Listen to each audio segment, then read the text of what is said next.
是孟加拉国人。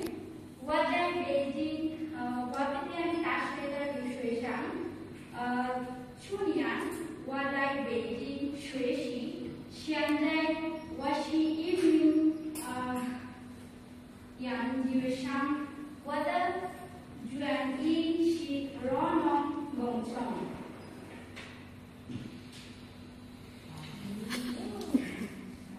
他是我的中文老师，他是一个好老师，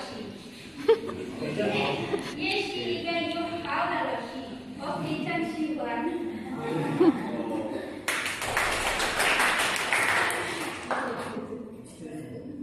在北京，这是我第一次出朋友们进入森林，那一天对我来说非常愉快和难忘。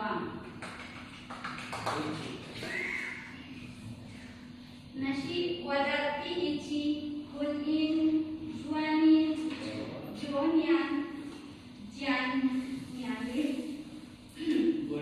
我们去了一个山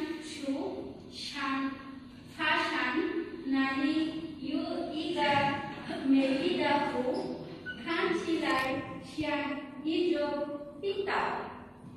我们在冰面上铺冰，然后拍了一些照片，以留着美好的回忆。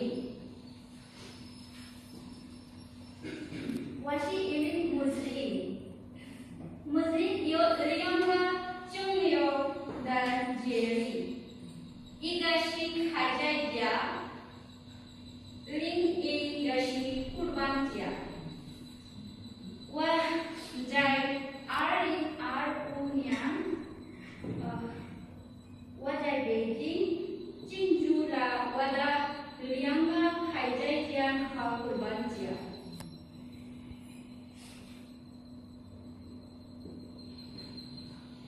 在我第一次参加大学校园的室内乒乓球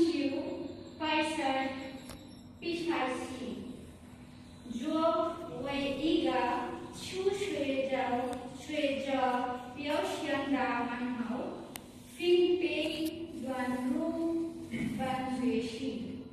比赛是在国际学生和中国学生之间进行的。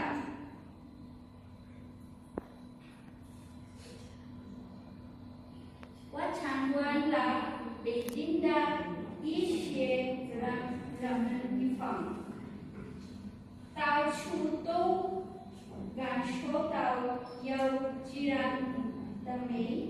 北京是最美丽的城市。